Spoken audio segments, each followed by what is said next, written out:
Good afternoon, friends. Welcome to the Puffin Cultural Forum and our ongoing series of interviews with noted writers. I should begin with a brief introduction of myself. I'm Joe Chuman. I'm a leader of the New York Society for Ethical Culture, and I also teach human rights at Columbia University in the graduate program, and also from time to time at Hunter College as well.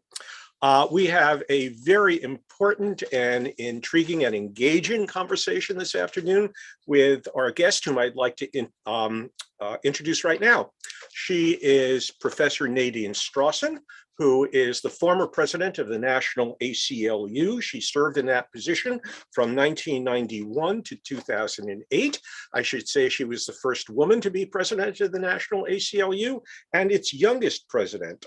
She is currently a professor of law at New York Law School and a member of the Council on Foreign Relations. Nadine has her BA from Harvard University and her JD from Harvard Law School. She's written several books, won many awards, and has made innumerable media presentations. And I guess we can include this one as a media presentation. We're pleased and honored that Nadine Strossen is our guest today, and we'll be talking about her latest book, extremely topical at the moment. It's entitled Hate: Why we should resist it with free speech and not censorship. So welcome, Nadine Strossen, to our interview. Joe, I'm delighted to be here. Only sorry it can't be in person. Yeah, well, maybe one day we'll have you back again, right? Okay, I've got a lot of questions. Obviously, you are not defending hate speech or hate. You're defending the right to enunciate hate speech and so forth, and we have to make that differentiation clear at the beginning.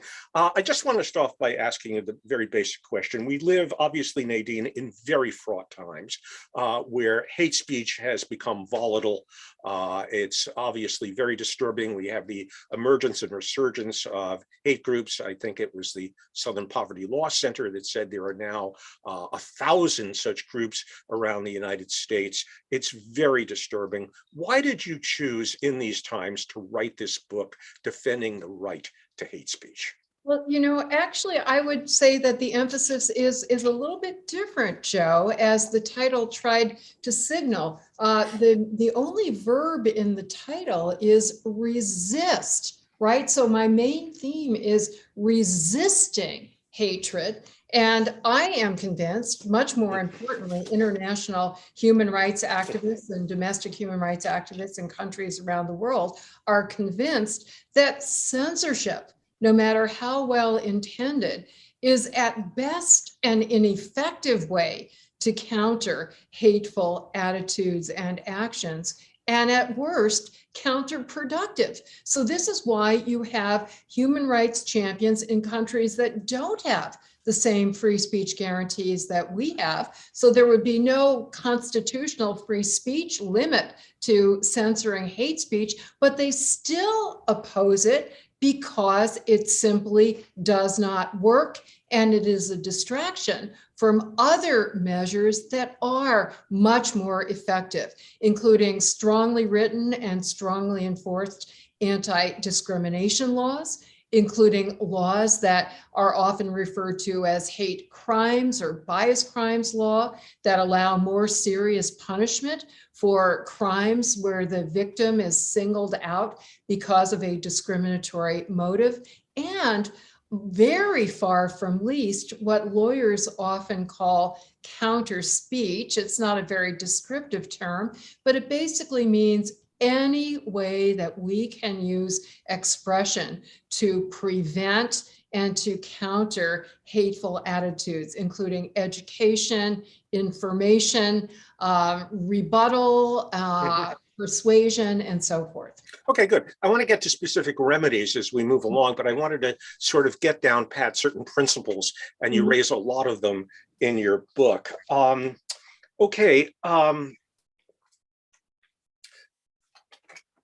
Okay, well, all right. Obviously, and you've already hinted at it, that with the rise of hate speech, you feel that hate speech laws are clearly the wrong attempt at remedying them, suppressing them. Why do you think that that is the case? I mean, if you can lay it out briefly, why you feel using the law to suppress hate speech really is not the prudent way to go. It's not at the moment the legal way to go. Why do you feel that that is inopportune? And I'm going to be very contentious here, Joe. Right? We believe in robust dialogue. Absolutely. I don't at all accept the assertion that we have more hate speech, more hate crimes, or more hate groups. These are very subjective terms. The measurement devices are very incomplete. So, for example, on hate crimes, most police departments don't even report the number of hate crimes. One person's definition of hate speech is somebody else's definition of, important political speech. So I really think it's a very contestable premise that this problem is increasing. That said, there definitely is too much, whether it's more or less than it used to be.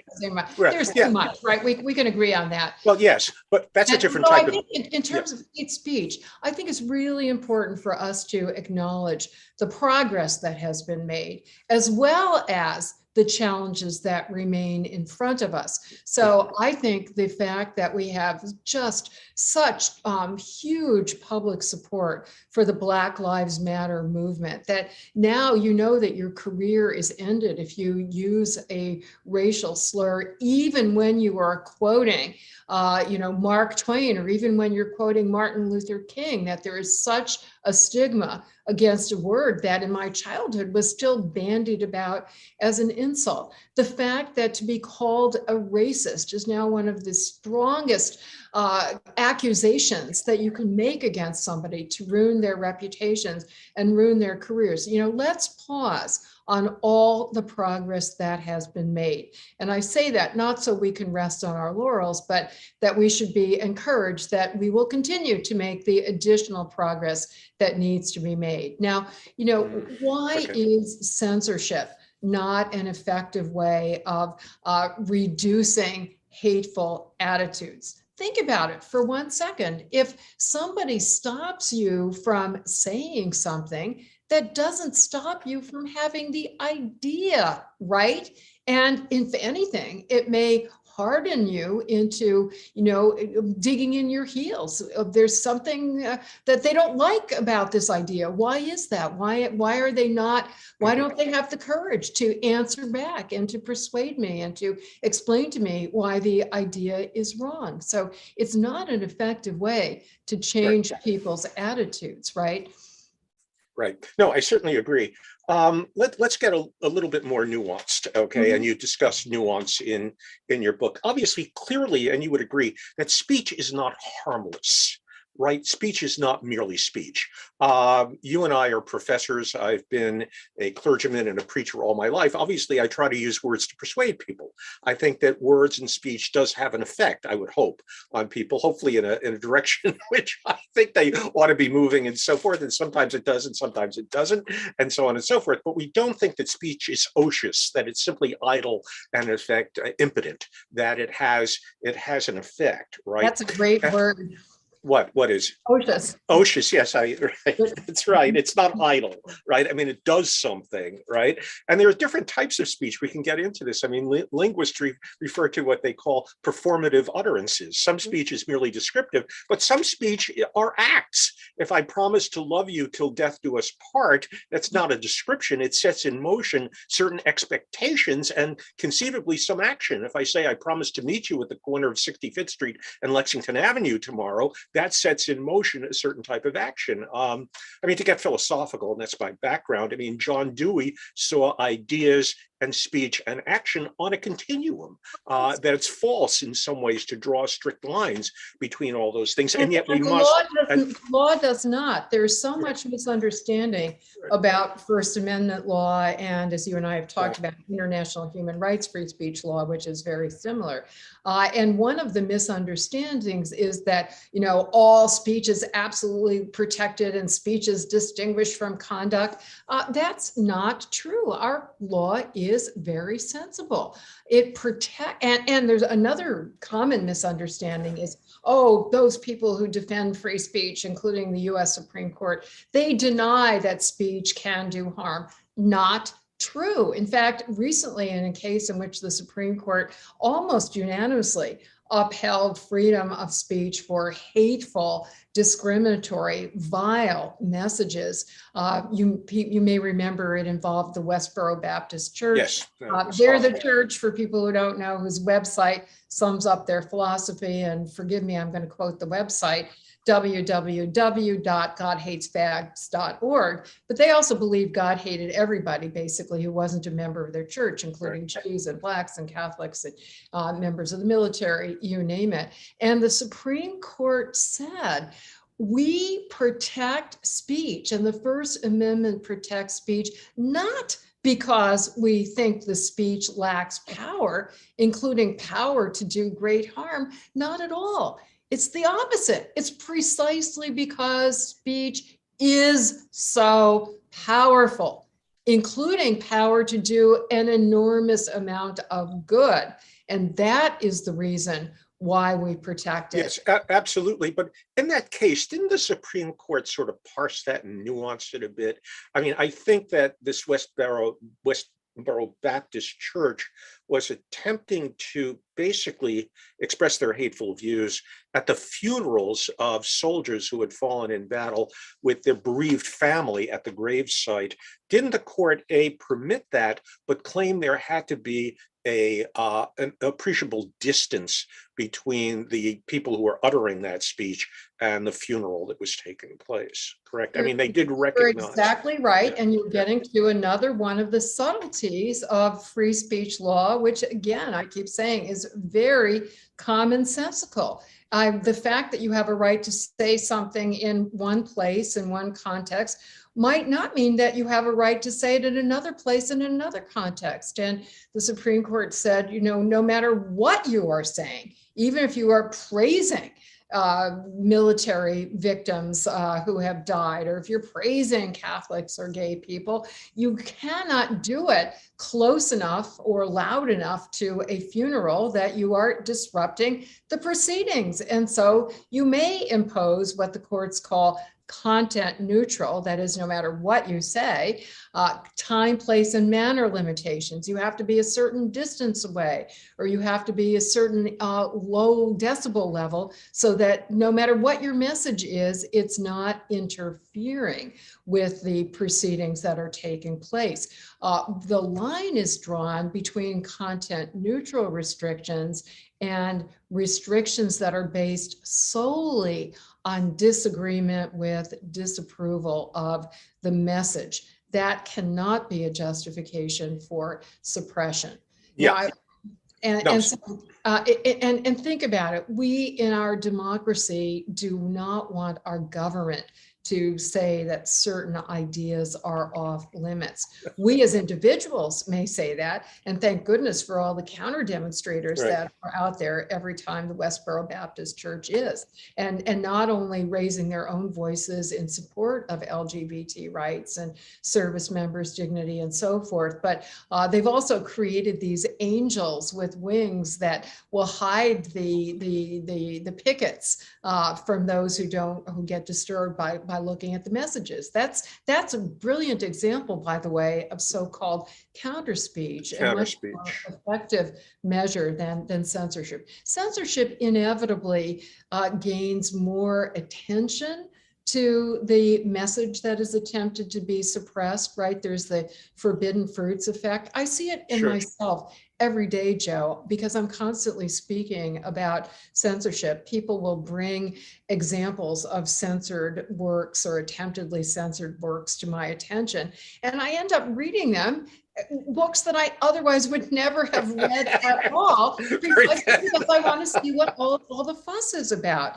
And that's such a common human reaction. Absolutely. Well, I'm not going to get into it now, but Lenny Bruce was able to expose that with a very hilarious comedy routine with regard to obscenity, leaving out the obscene words. And everybody, of course, in the audience knew exactly what he was referring to. And the cops couldn't nab him on that because he didn't enunciate the word, but it was going through everybody's one's mind. So, I mean, clearly, psychologically, there's a great deal of truth, but I don't want to go there. You mentioned in your book, you talk about some hate speech, of course, is prohibited, and you talk about the emergency test. Why don't you tell us about that, what the emergency test is, and what type of speech actually is forbidden by law? Absolutely. So again, I'll preface this by saying every point that I'm making is based on not only First Amendment law, but it's also reflected in international human rights law. And it really overlaps with just plain common sense. So the one principle that I already talked about is usually called content neutrality or viewpoint neutrality. The sole government has to remain neutral to the content, the viewpoint, the message, the ideas.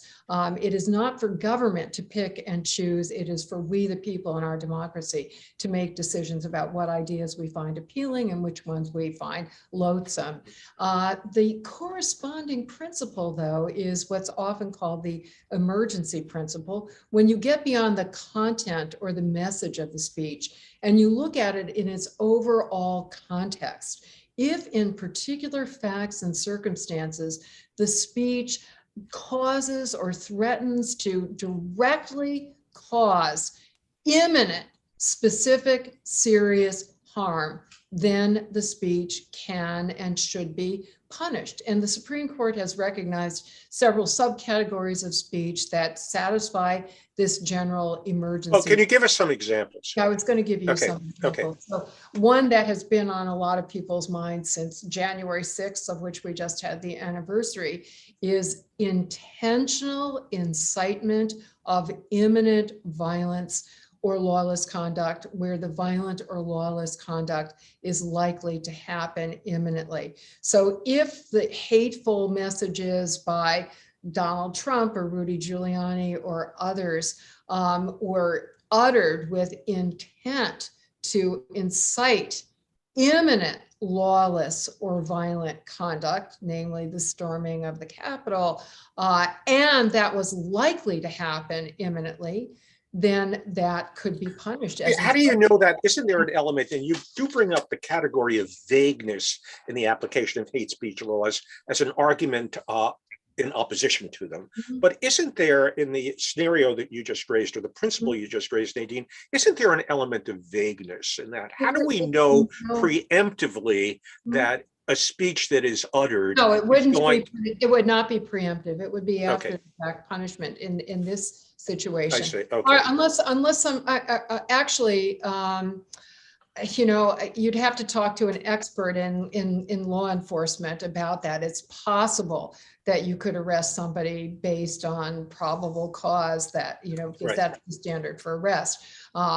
You certainly, I mean, the important thing, though, is to stop those people who are engaging in the violent conduct. I think you can wait to punish the speaker after the fact. The first responsibility of law enforcement is to actually protect public safety. And this gets into, let me give you another example, and then I'll come back and answer your specific question. But this was one that applied in Charlottesville in 2017. And another example of speech that satisfies the emergency principle is often called a true threat or a genuine threat, to distinguish it from the way we loosely use the word threat in everyday speech. If the speaker intends to instill a reasonable fear on the part of specifically targeted audience members that they are going to be subject to violence, the speaker doesn't have to intend to carry out the violence. The speaker has to intend to instill the fear, and it has to be an objective fear. So think about it. When those Unite the Right demonstrators are marching and chanting, "You will not replace us, Jews will not replace us," I still shudder every time I think about that. The message alone is not a justification for censoring them. But when you move beyond the content or the message and you look at an overall context, here you have these marchers marching toward, at very close range, counter demonstrators who are massed around the statue of Thomas Jefferson on campus. They are brandishing lighted tiki torches and, you know, menacingly approaching the counter demonstrators. The counter demonstrators, certainly if I were there, would reasonably fear that they are going to be subject to violence. That is a punishable true threat. And the commission that was set up by the city government in Charlottesville after the debacle there reached the conclusion that law enforcement really failed. They had legal power, completely consistent with the First Amendment, to punish the marchers at that point for engaging. I mean, that clearly was menacing, intimidating, terrorizing conduct that came within the true threat exception to the First Amendment. But because of failure of coordination on the part of law enforcement, the punishment did not take place. Right. So in effect, the emergency to some extent is subject to context, right? Completely. Okay. Completely contextual. And you're absolutely right that no standard is ever going to completely eliminate an element of judgment, right? Yes. Is the speaker. But the difference between the US legal standards, the emergency test, Right. and what we used to have in this country and what still exists in many other countries is that the degree of discretion for the enforcer is much, much narrower. Before we had the emergency test, we had something called the bad tendency test. And this is essentially what the law is in many other countries regarding hate speech. It doesn't have to be a tight and direct causal connection to imminent harm. As long as the speech has some potential tendency indirectly at some future point to contribute to harm, that is enough to justify punishing it.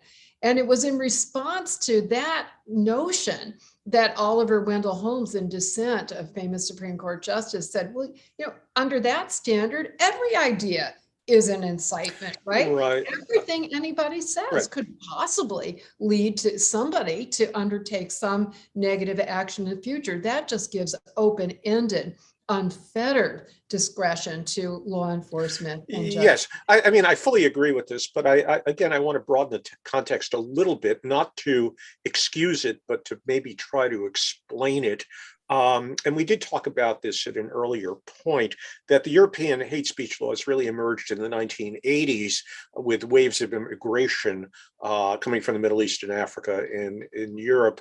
But, again, having been to Europe many times and so forth, this is where the Holocaust took place, and on European soil. And you can still feel it, even among younger generations who were born well after it. There's a sense that, this occurred in our societies, in our context, perpetrated by our ancestors and so forth, grandparents and so on and so forth. And, one looks at Nazi propaganda, one looks at the hate speech that were railed against Jews and others, and it becomes very palpable that the permeation of that speech throughout the culture created cultural norms and attitudes that made the Holocaust much more possible.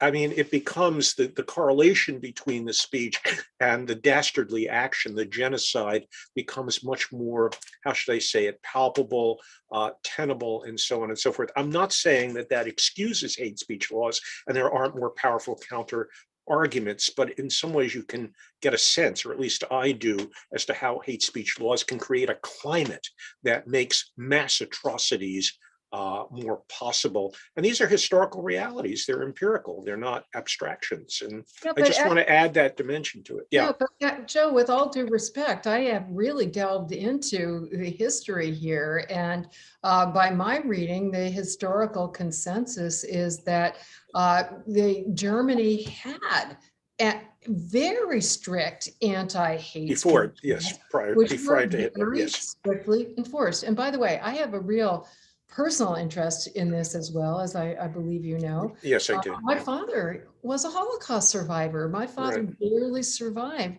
the Buchenwald forced labor camp. Yeah. I completely agree with, I quote somebody in my book named Aryeh Nair, a towering Yes. human rights hero who was executive director of the ACLU and The went head on. of Human Rights Watch and the George Soros Open Society Foundation. A Exactly. gilded career, by the way. And That- Aryeh himself that- was a survivor of the yeah, Holocaust. He was born in Germany right. in the early 1930s. Most of his family was completely Yeah. murdered, and he and his immediate family survived. And he said, you know, if I love free speech, but I loathe the Nazis even more than I love free speech. So if I thought that censoring the Right. Nazis would have prevented the Holocaust, Right. I would have been all in favor of it. And he's one of many who have studied the history and said, Yeah. No. no, there were prosecutions and the prosecutions were successful, but they were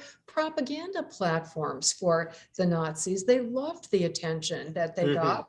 Their message got more attention and more support than it otherwise would have. The problem was that Germany, again, the same problem that we had in Charlottesville, and please, I don't mean to make any other comparisons. Even I think even Unite the Right was not advocating genocide, but that there was a failure to prevent actual violence. The Nazis got away with assault and murder of their political opponents, of communists, of socialists, of Jews and other minorities. It would be as if during the civil rights era in the United States, there was no effort to protect the physical safety of civil rights workers or to prosecute those who did engage in violence and killing against them.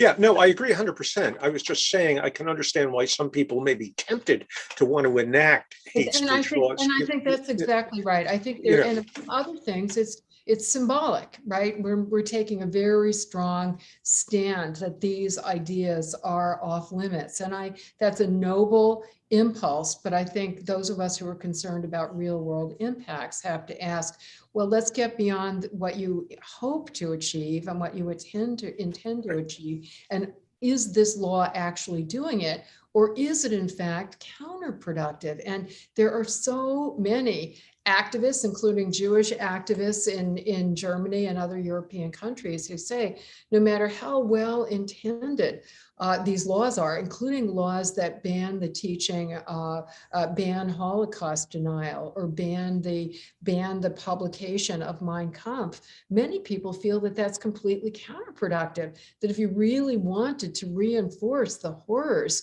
of Nazism and gird people's opposition to it, that you would require them to read Mein Kampf. And you talk about correlation, Joe. There is no correlation between the strict anti-hate speech laws in places like Germany, France, England, and the rash of violent anti-Semitic, anti-refugee, anti-immigrant, anti-Roma crimes that are taking place in these countries. I told you that human rights activists are very concerned, and to cite just one of the many international organizations that opposes censorship as a doomed effort to deal with actual discriminatory ideas and actions, something called the European Commission Against Racism and Intolerance, ECRI, which monitors the enforcement of anti-hate speech laws in European countries. And in one of its most recent reports, it concluded, and I have this quote exactly memorized, counter speech is much more likely to be effective than censorship. Okay.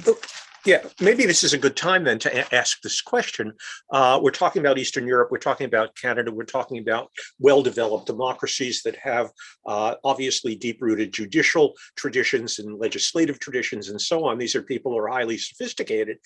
You give many examples as to how hate speech laws in the European and Canadian context simply don't work. If that's the case, why don't these countries change their laws? If they're dysfunctional, why don't they get with the program program and basically change their laws to conform to the international human rights regime, or maybe, heaven forbid, look to the United States as a model for what, in effect, they may do with regard to dealing with hate speech. Why, in effect, do they cling to these dysfunctional laws that are extremely difficult to apply and impose and are not successful? You know, in the United States, we have no dysfunctional laws that we cling to. I'm saying this with a big smile. I mean, think about the so-called war on drugs and all of the laws. I said that I was being sarcastic. I'm not saying the Europeans should look to the Americans, but in this case, they might. We might have something to give to the world. Generally, it's a really excellent question. Why? When laws have such a track record of failing, is it so hard to dislodge them politically? And I think, the political scientists have probably delved into this. Psychologists probably have delved into it. And I think those who have the influence to potentially change the laws would be those that one would expect to advocate them. So in the United States, we start to see some rollback of this completely failed and counterproductive war on drugs when conservatives and Republicans and law and order types start advocating that position. And that's why I think it's so important that in Europe we see critics now, including leaders of minority groups as well as human rights activists, those that you would expect to be in favor of hate speech laws, saying, we understand the impulse, but let's do something that's more meaningful. And I think what is happening is that they're probably less and less actual enforcement of the anti-hate speech laws and more resources being poured into education and counter speech. That said, almost every day I read an article about, just a terribly counterproductive enforcement action. Britain, I came across the transom yesterday where police actually have power to go and investigate and arrest people for what they call a hate incident, where they say it doesn't arise to the level of the hate speech that we're going to prosecute you for, but they're claiming the authority to arrest people. And the story I read about yesterday was somebody who had some local government position, the equivalent of being a city council member, posted something on social media in which he was questioning some aspect of transgender activism. I mean, it was not at all a slur. He was raising a question, as I recall, about the impact by cis women who are competing against transgender women in sports, and is that really fair? You can agree or disagree, but it's certainly, to me, not something that we would even fairly call hate speech, let alone be subject to investigation. And this is a government official who's raising a position that many of his constituents adhered to. And to have police officers come to his home and investigate him and put him under arrest and basically give him a warning that if he does this again, he's going to be subject to prosecution. Now, first of all, even if you do think, especially if you think his ideas are wrong, is this a way to dissuade him from his ideas? Is this an effective way to dissuade audience members or his constituents from those ideas? Not at all. So I think that we have to keep advocating. We have to, among other things, keep making the point, which is what I tried to stress from the beginning, that, look, we really share the same goals here. We really want to reduce hatred and discrimination, and we really want to promote diversity, equity, inclusion, societal harmony. Those are the goals to which all human rights advocates are committed. Let's be really serious about evaluating how we can effectively get there and give up on failed strategies. Okay, very well said. Yeah, I want to move this closer to home and deal with a contemporary issue. We live in a time where people, particularly progressives on the left, have become very concerned with an ideology of what I would call power inequities. And we look at institutional racism and so forth, and how that moniker, how that term has become basically so much part of the parlance of progressives. We can certainly argue that patriarchy remains instantiated in the culture, and there's a sensibility about structural power inequities. Okay, some people are privileged and empowered, other people are relatively unempowered, and those tend to be the minorities and so forth, which claim a deep reach in terms of history, in terms of discrimination, tremendous harm done to them. Okay, now when we deal with the question, therefore, of speech, especially speech that deals with which is racist in character, which uses racial slurs, that may be misogynistic in terms of application to women, and let's assume this goes on within the context of the classroom. And I want to move this to the college campus, which has really become a salient venue for these types of very fraught and difficult problems. The argument might be made by African-American students that within the context of, let's talk about the classroom or the college campus, okay, that the employment of these terms, racist terms, do them in effect great injury, because you have to look at it within the context of history, you have to look at it within the context of who is empowered, who is disempowered, and the very enunciation of the word, okay, in effect, does harm. And I'm wondering within this context how you would respond to that.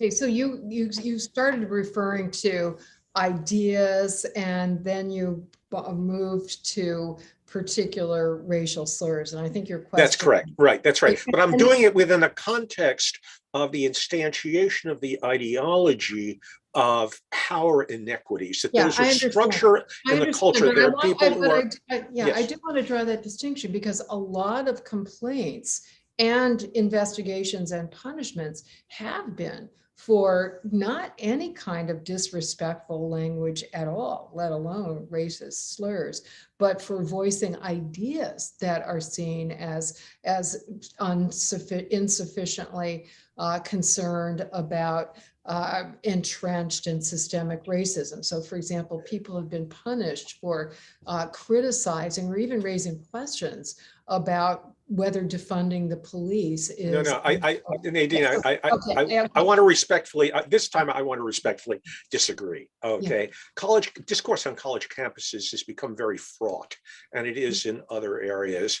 And I know of cases where, in effect, a professor, including a law professor at Rutgers, had used the N-word. He was doing nothing but reading. He was not addressing the class. He was reading from a third source, okay? And so for the mere enunciation of the word got this man into— he was canceled. He got himself into trouble for the very enunciation of the word, because the enunciation was— you're not disagreeing with me, but I'm saying even that, problematic as it is a much narrower than what the general problem is, which is there are certain ideas that are completely off limit. Yes, okay. Now we have gotten, in fact, the Rutgers situation was one in which, and this was at a law school, the law students, with support from faculty members and alumni, had a petition demanding that and I'm not even going to use the euphemism, because somebody has been punished for using the euphemism at another law school campus, University of Illinois, Chicago. So I'm just going to say offensive racist slur, that could not be used in any context whatsoever, even if you are reading a Supreme Court opinion that quotes it, because the Supreme Court opinion is quoting the KKK members who were involved in the case. Even if you were quoting Martin Luther King's letter from the Birmingham jail, which I have done in my human rights class. And it used it 3 times, as I recall, right? Yes, that's right. And they just wanted a categorical exception. Now, I personally think that is really counterproductive, that we can't have it take into account the context. There has to be not only a legitimate pedagogical purpose, but an important pedagogical purpose. But I don't think that people who are going to practice law, where they are going to encounter, defendants and witnesses who are using that language, and where that language may actually have some instrumental value in prosecuting their case effectively, that we have to develop the ability to have resilience, to understand this is not where this word is being slung at you in a violent, discriminatory context in the Deep South during the Civil Rights Movement. This is where you are being educated as a lawyer to understand history, to understand legal principles. And let me be very, very concrete here, Joe. I referred earlier to the concept of a hate crime or a bias crime. If you take an act that is independently criminal, independent of any idea or motivation, let's say an assault or vandalism, and the prosecution, if the prosecution can demonstrate, prove to the jury beyond a reasonable doubt, which is a tough standard in criminal law appropriately, that the victim was intentionally singled out because of racial discrimination, it is treated as a more serious crime that warrants more serious punishment. How do you usually prove that there was intentional discrimination in singling out the victim?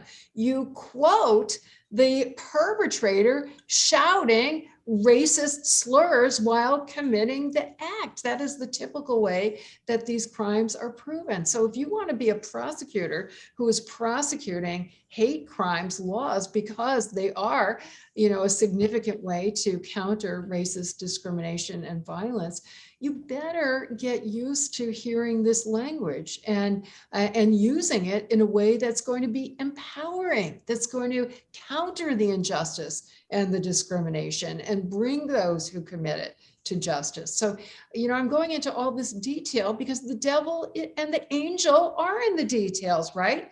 And Right. that's why I think a categorical ban is counterproductive. Right. Yeah, I want to finesse this with one little case. Okay. And again, I'm playing the devil's advocate here. My understanding is that the Supreme Court has ruled that in effect, it is illegal to burn a cross on the property of an African American. I believe they're not a case about 10 years ago. To do that on anybody's property. It's trespass, it's arson. Oh, no. Okay. Well, I'm not talking about trespass. I'm talking about it as a manifestation of hate speech. And I think it was Clarence Thomas who actually, contrary to his own ultra-conservative principles, but in alignment with his being an African-American, who reminded his colleagues that when a cross was burnt on an African-American's property, it was followed up by a lynching, so that the basically cross burning was immediately elided with the violence of lynching, and therefore cross burning ought to be held illegal as on the basis of a hateful expression. It's not merely symbolic. It is an act that, am I right about, do I get the case right? Or am I? Not quite, because the context really does matter. And so if it is KKK people, just they themselves burning a cross where nobody can see it but them, and it's part of their ritual of celebrating their white supremacist ideology, that's fine. Clarence Thomas would agree that that's fine. The whole Supreme Court would agree that's fine. But certainly if you're burning it on the property or invisible to somebody, that constitutes a true threat, right? We went through that earlier. That is a threat. Okay. It would reasonably instill fear on the part of the person to whom it's targeted, that they're going to be subject to violence. And that would be unanimous that should be punished. So again, I think, the law makes good sense. If it is only an abstract ideological message, odious as it is among KKK true believers, fine, let them speak to themselves, including through burning crosses. But if it's taken into the public arena where it's intended to and does convey a reasonable fear, then it should be punished. Right. Yeah, okay. I want to get back. I want to ask you another question about college campuses, because both you and I teach on the campus. And it's not a legal question, it's a sociological and social question. Why do you think this is becoming such an issue now? I've thought outside of the legal arena, but as a professor who, spends time with students on college campuses, why do you think this issue of racial sensitivities and speech and so forth has become so fraught in the college environment at this time? Well, first of all, I want to start with the positive, which is, I'm an activist, and so I always see the glass half full. You can't see it. Always half full. Seriously, I mean, the positive is that we have young people who are just unprecedentedly committed to equality and to human rights and to dignity and to racial justice and gender justice. I mean, this is so exciting. It's important to state that, right? After decades of apathy on college campuses. I'm part of the notorious 60s generation. We were campus activists, but for many decades after that, public opinion surveys, or there were annual surveys that were being taken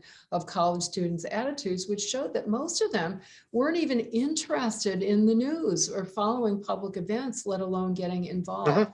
So this is just not to be understated how important. I think it's important to put it in that context, because it's lost within the noise of exactly. of and the problems. That's why I always like to start with what we have in common. I love. Yeah, no, it's very good. I think we have to keep. I'm glad. And so I have to, explain or. Well, I think you've inspired me to revisit my own pessimism about that. I think I got it right. To engage in conversation about and strategizing about what really is effective.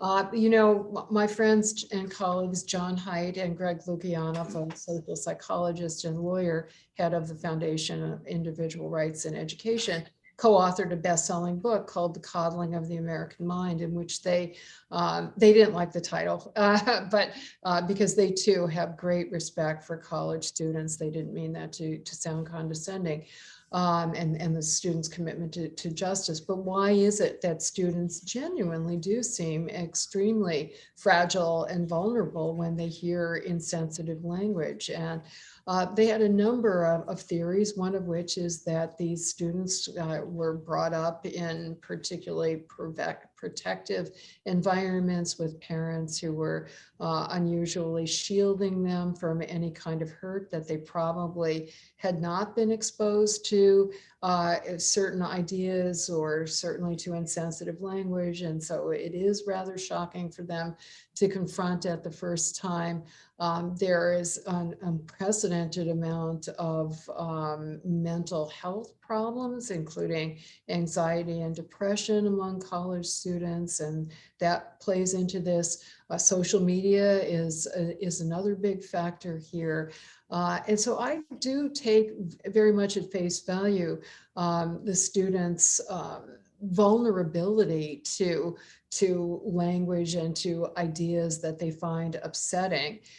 And I really appreciate the point in that book that I mentioned and the work of other psychologists and mental health experts, that well-intended as shielding these students from words that they find upsetting, well-intended as that strategy might be, it actually, again, you're going to hear this word, counterproductive, that actually it is as bad for their mental health as it is bad for freedom of thought, that we have to instead,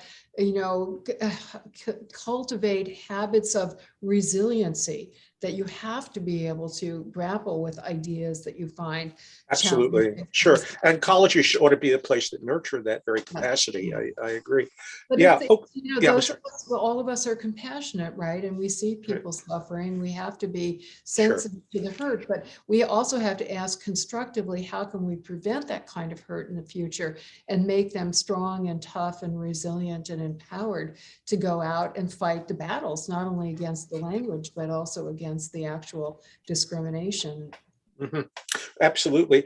There's so many questions I have here. One point that you make that I think is very important here is that the imposition of hate speech laws often come back to ricochet in such a way as to hurt the very groups that they are meant to protect. I'm wondering if I'd like that idea. I'm wondering if you could develop that a little bit and give us one or two examples of how that has been effectuated.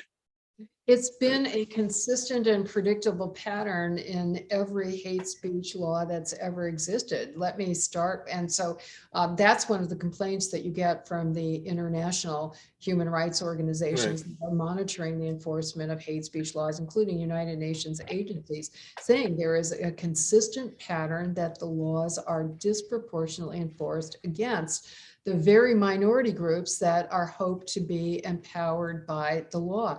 I mean, you mentioned, for example, Joe, that the United Kingdom blazed the trail even before Germany in the 1980s and reviving hate speech laws and strengthening them on the heels of a wave of immigration from South Asia in particular, and from Africa. And the very first people who were prosecuted under these laws were advocates of Black power, right, for allegedly disparaging white people, including white police officers. Close to home in the United States, we had a wave of campus hate speech codes that were adopted in the early 1990s, and before they were struck down as unconstitutional in lawsuits brought by the ACLU at that time.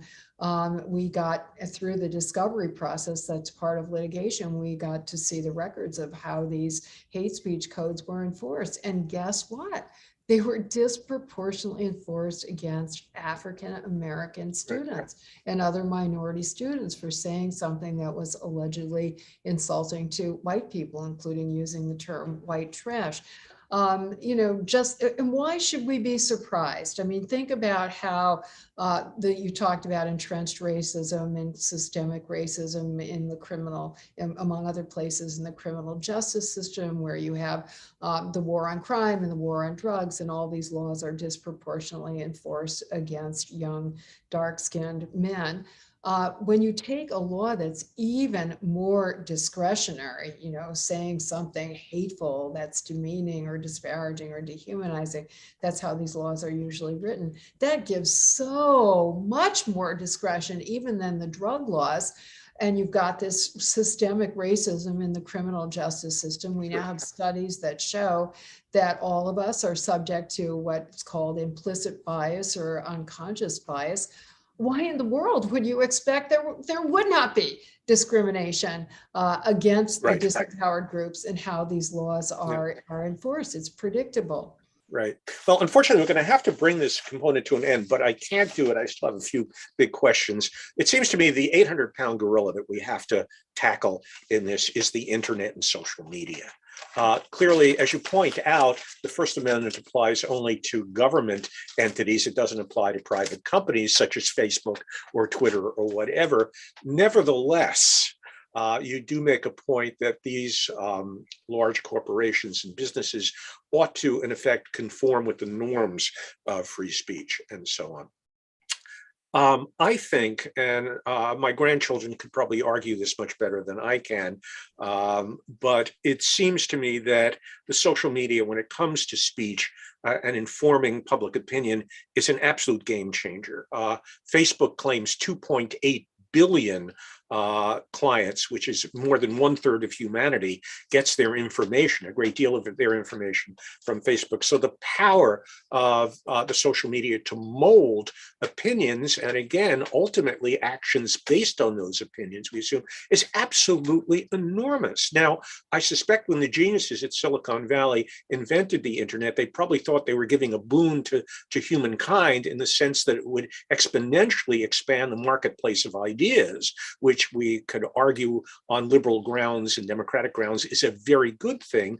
Yet, I will take the position that, and you can refute this if you wish, that it's done exactly the opposite. That what it's done is that it's perniciously appealed not to reflective thought, but to emotional reaction.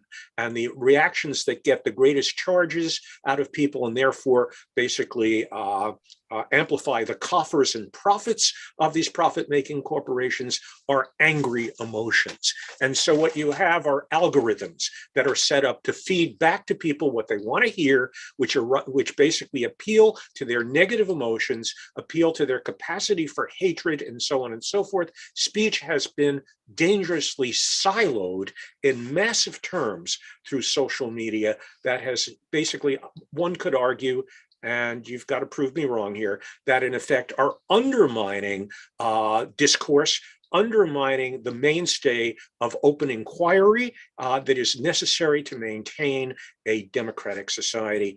And it leaves me very worried. You know, I think the best refutation, please forgive me, or the counter perspective, because the points you make are correct, but I just reject them as overbroad generalizations and overlooking a lot of positive that's been done. And the single best collection of real data and analysis on these issues is a new book by Robbie Soave, S-O-A-V-E, called Tech Panic. It's an excellent book. It came out within the past couple of months, and he gathers all the data that I also have been following episodically, that, you know, there's something in human nature that tends to gravitate toward the negative, right? So, you know, there's disproportionate coverage of plane accidents. That's my husband's a pilot by hobby, so that's his least favorite example, right? If you just paid attention to the news coverage, you'd think that, you know, traveling by airplane is really dangerous. And if you just pay attention to most of the mainstream media coverage of social media, you'd think it's nothing but a cesspool of disinformation, hate speech, and extremist speech. Bear in mind, by the way, that mainstream media is a competitor, which is being outcompeted by social media. And if you just take a step back, Joe, and think, are we taking for granted all of the enormous positive that's been done by the internet and social media? What would we have done during this pandemic?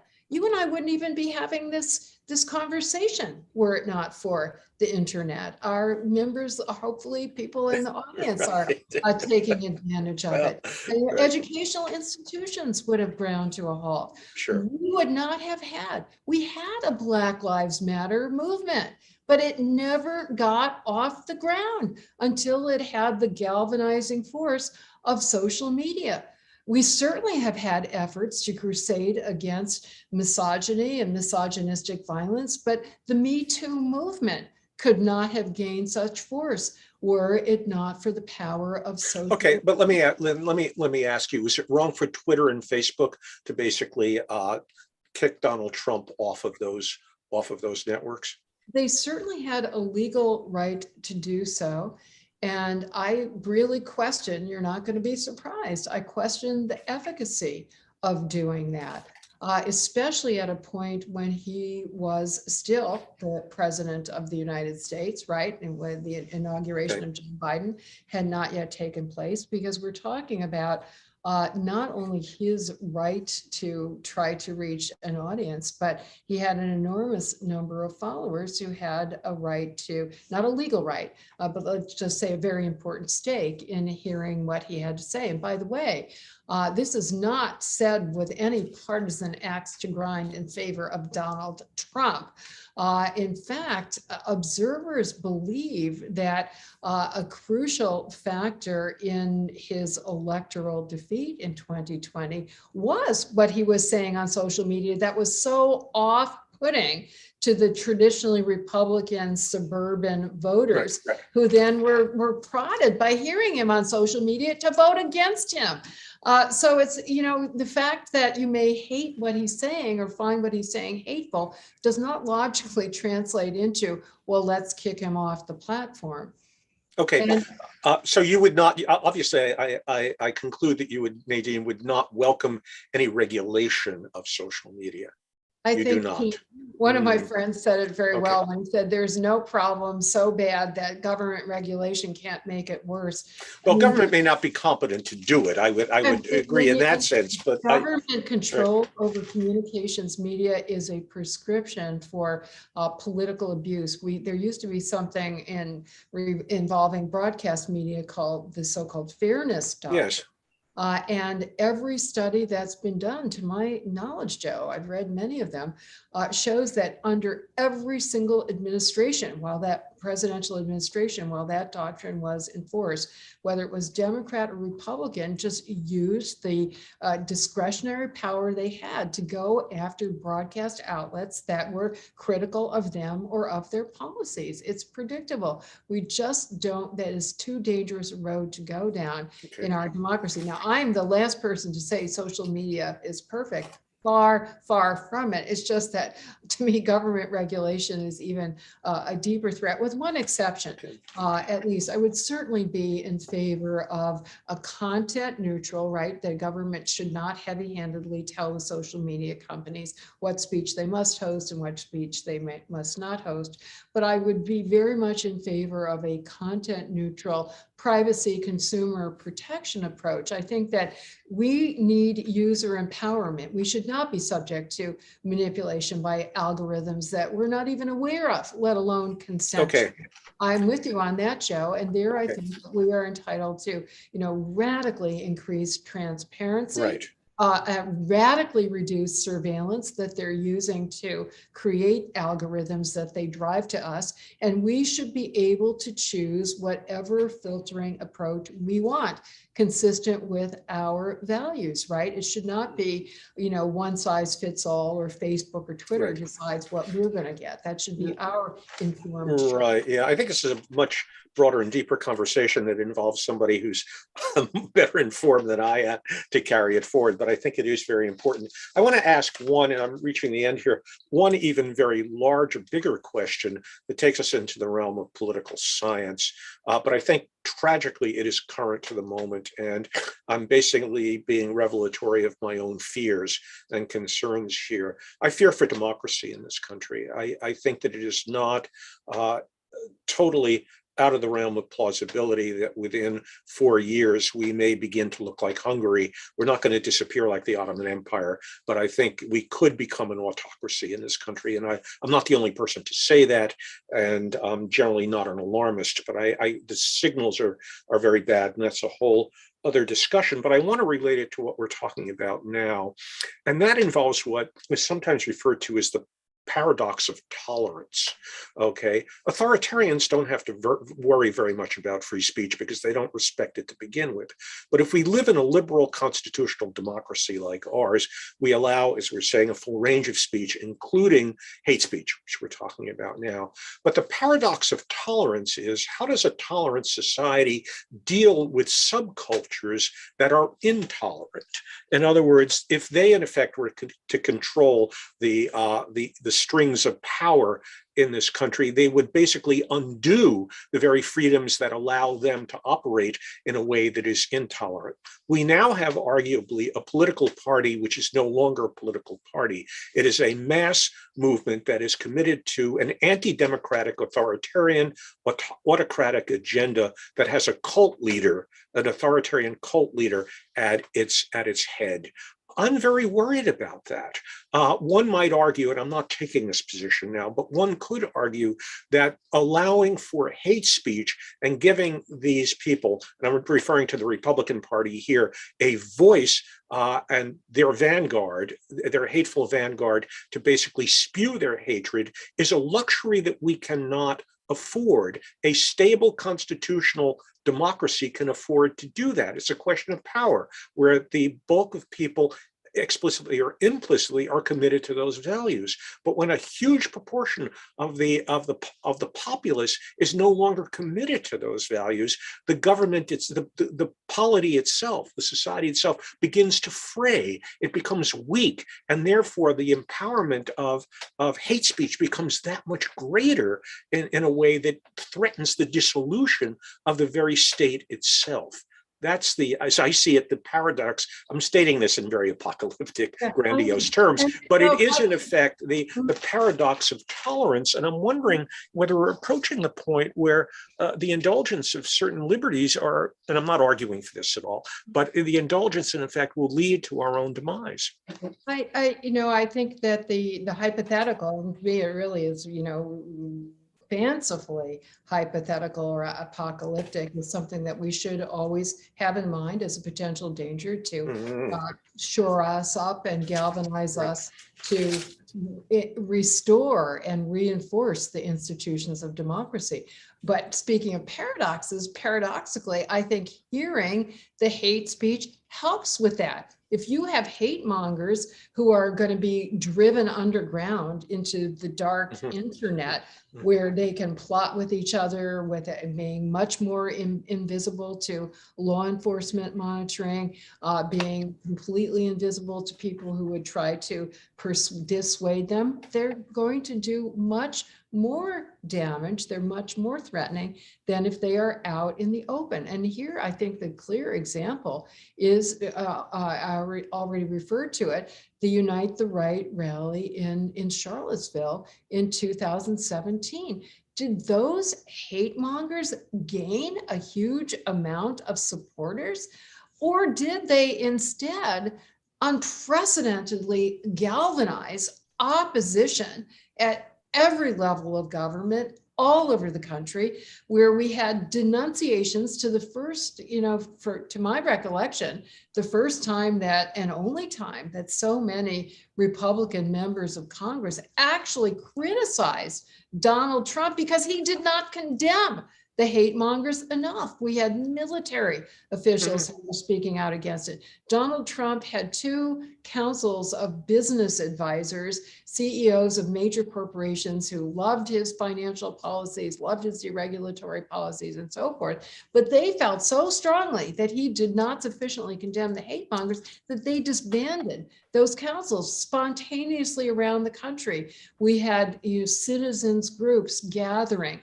to demonstrate and to organize against racism. So I think, they having it come to the surface can regenerate a fervor for defending equality and defending democracy. And then the emergency principle is there, not only for free speech, but for protecting our democratic republic form of government. If it comes to the point where there is no other resort other than force to ward off a forceful takeover, then it should be used as a last resort. And, the famous political scientist, Karl Popper, who wrote this, who, to the best of my knowledge, coined the phrase, the paradox of tolerance, he actually says that you should only use force as a last resort. Yes, he does say that. That's generally right. should use education, persuasion, what I've been calling counter speech,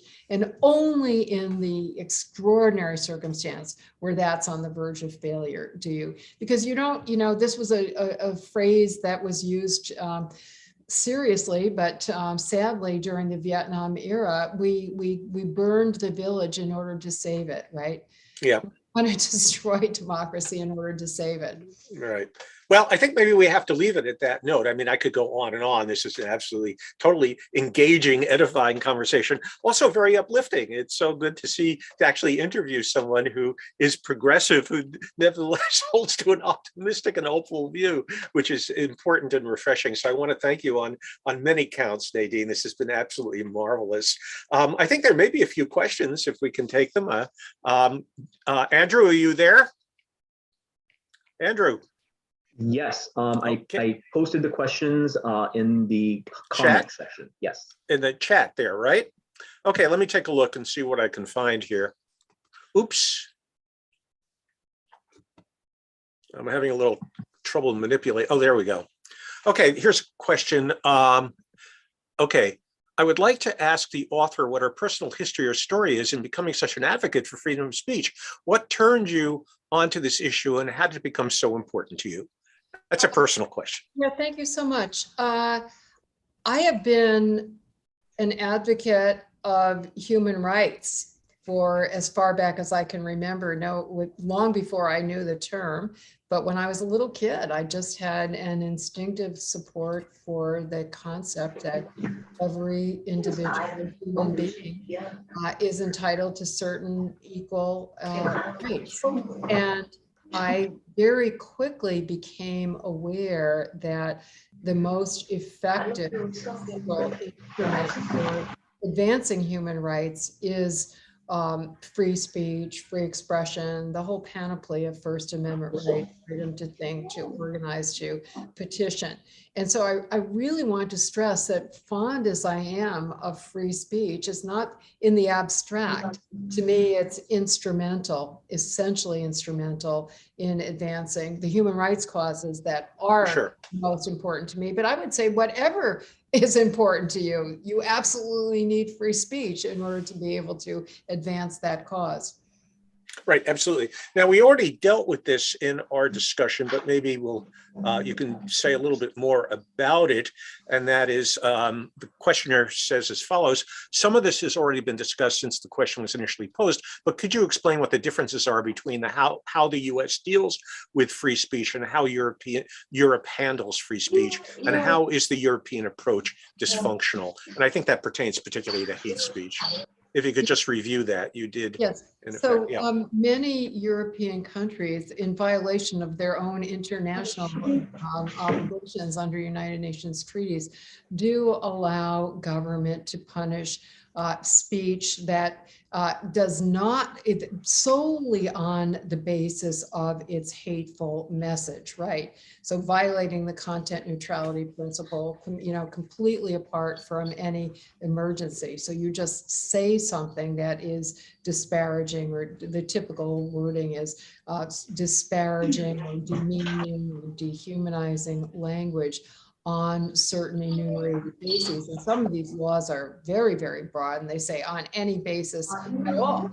That, not surprisingly, has led to a lot of self-censorship, but a lot of censorship and punishment of people who criticize government, political dissidents, advocates of law reform, including advocates of human rights and racial justice. Was that the whole question? Yeah, that was the question. Okay, there's one more here. Let me ask, and I think this may be the final question, Nadine. Someone is asking the following: regarding the quote, "You will not replace us," and the variants chanted at Charlottesville, is this not threatening, dangerous speech?